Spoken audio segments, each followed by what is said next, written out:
What if digital addiction is not an accident, but a design philosophy? American technology ethicist Tristan Harris once said, "We are living in an attention economy, and social media is addictive by design." Bold opinions, real evidence, and lasting impact. This is Broad Scholarly Opinion. I am your host, Rodney McNeil, where we break down the real issues shaping our world through a lens that is opinionated, yet grounded in credible evidence and critical thought. In March of 2026, a jury in Los Angeles County found tech giants Meta and YouTube negligent for creating addictive products that harmed the mental health of a young user named Kaylee, also known as KGM. Kaylee's victory was a landmark decision because, for the first time, major tech companies were held financially accountable for the psychological harm linked to their platforms. She was awarded $6 million, with Meta responsible for 70%, that is $4.2 million, and YouTube responsible for the remaining 30%, or $1.8 million. Snapchat and TikTok were also involved in the case, but reached undisclosed settlements before the verdict. To understand why this case matters, we must examine the legal shield that protected tech companies for decades. Since 1996, tech companies have largely avoided liability for content posted on their platforms through Section 230 of the Communications Decency Act. The law protects online platforms, internet service providers, and websites from countless lawsuits based on what users post online. Section 230 contains several provisions, but two subsections are especially relevant here. Subsection C1 states that no provider of an interactive computer service shall be treated as the publisher or speaker of information provided by another content creator. Subsection C2 protects platforms from liability when they remove or restrict material they consider obscene, violent, harassing, or otherwise objectionable. In simpler terms, social media companies are generally not legally responsible for what users post, nor can they easily be sued for moderating harmful content. However, Kaylee's legal team found a different route around Section 230. Instead of focusing on harmful content, they focused on harmful design. Attorney Mark Lanier posed a chilling question during the case. How do you make a child never put down a phone? According to her testimony, Kaylee's relationship with social media began at the age of 6 while watching YouTube. By age 9, she had become an active Instagram user. She recalled there being few meaningful barriers preventing excessive engagement for young users. As her usage intensified, she began withdrawing from her family and spending most of her time online. By the age of 10, she experienced growing anxiety and depression. Psychologically, Kaylee's sense of self-worth declined as she became increasingly insecure about her appearances. She developed body dysmorphia, a condition that causes individuals to obsess over perceived flaws in their appearance. Instagram filters deepen those insecurities by creating an idealized version of beauty: smaller noses, larger eyes, and smoother skin. Kaylee became addicted not only to the platform, but to the validation it offered through likes, attention, and online approval. At one point, she reportedly left class just to check how many likes her posts received. She had become psychologically attached to her social feed. This raises an important question. Was this simply social media addiction, or was addiction a symptom of deeper emotional distress? According to the American Psychiatric Association, technology addiction involves excessive and compulsive use of online platforms despite negative consequences. Social media addiction specifically refers to obsessive engagement with social platforms that disrupt real-world relationships, responsibilities, and emotional well-being. Kaylee's experiences reflected many of those symptoms. Meta, however, pushed back against those claims. The company argued that teen mental health is profoundly complex and cannot be linked to a single application. A Google spokesperson similarly argued that YouTube is a responsibly built streaming platform rather than a social media site. Still, the larger question remains, is social media addiction intentionally designed? Several lawsuits now argue that platforms like TikTok, Instagram, and YouTube are engineered to maximize engagement using psychological techniques such as infinite scrolling, push notifications, personalized recommendation algorithms, dopamine triggering reward loops, variable reinforcement like slot machines and autoplay systems. To better understand this, let's examine one of Instagram's most addictive features, Instagram Reels. Reels was developed to compete with TikTok's short form video format. While Instagram did not directly replicate TikTok, it adopted many of the same engagement strategies designed to keep users watching longer than intended. Every part of the Reels experience is optimized to maintain attention. According to the article, 5 Ways Instagram Keeps Us Hooked, the engagement cycle works like this. First, there is autoplay and endless scrolling. The moment a user taps a reel, another video instantly begins. There is no natural stopping point. The experience is effortless and continuous.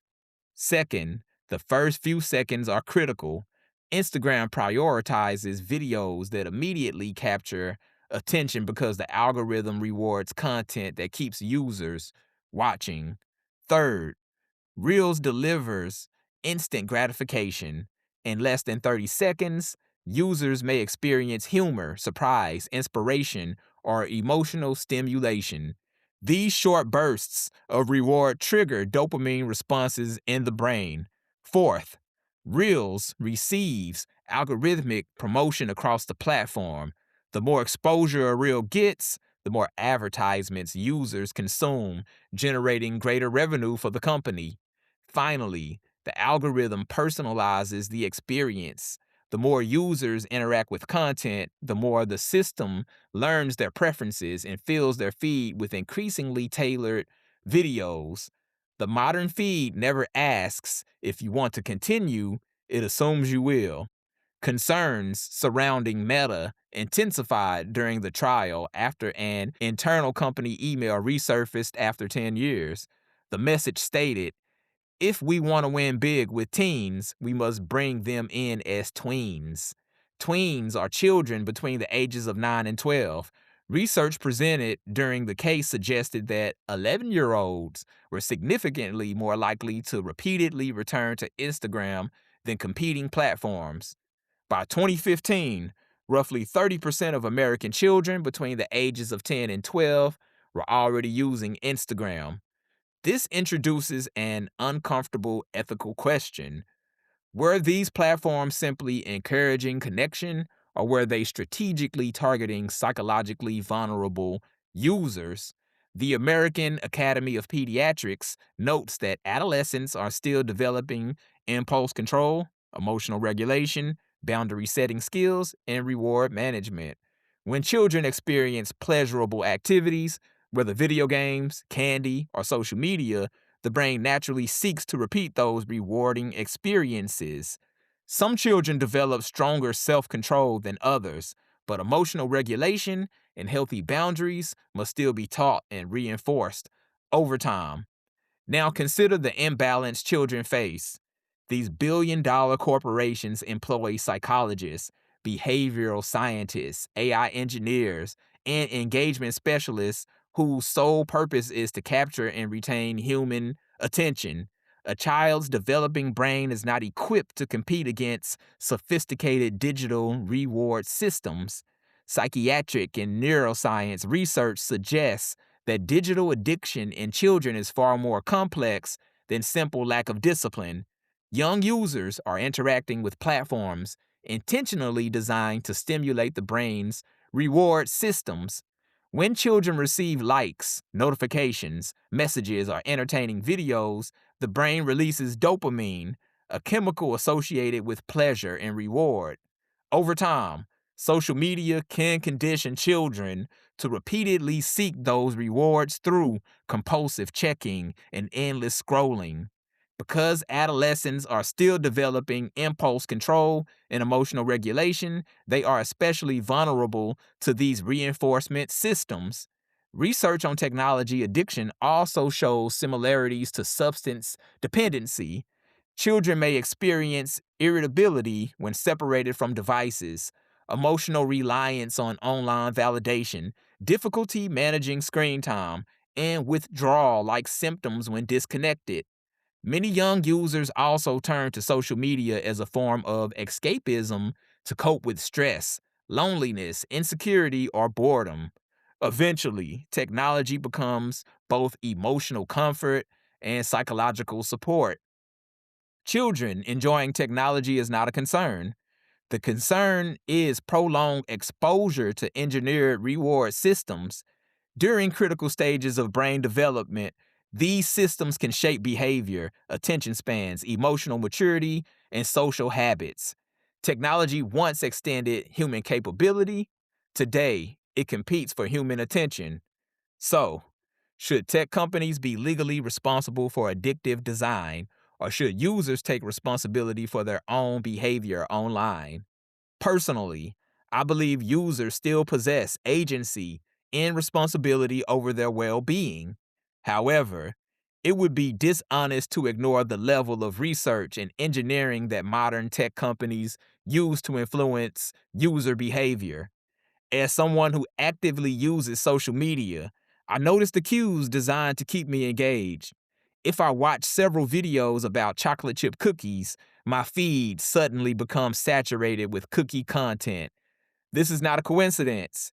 It is behavioral tracking. Social media platforms monitor watch duration, completion rates, likes, interests, interaction patterns, and engagement behavior. The AI powering these algorithms studies what captures your attention, what provokes emotional reactions, and what prevents disengagement. Some people claim the algorithm understands us better than we understand ourselves. I disagree.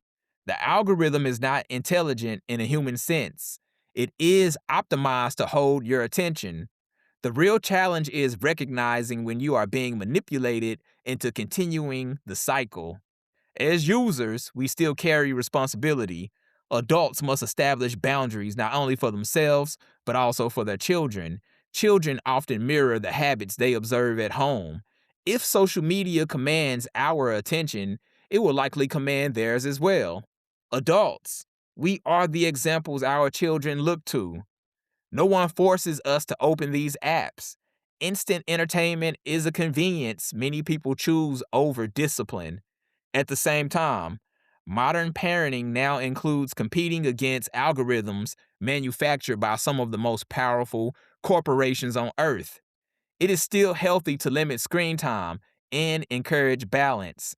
Children can learn from observing the world around them, reading books, developing creativity, playing outdoors, and engaging in face to face interaction, rather than constantly consuming short form content.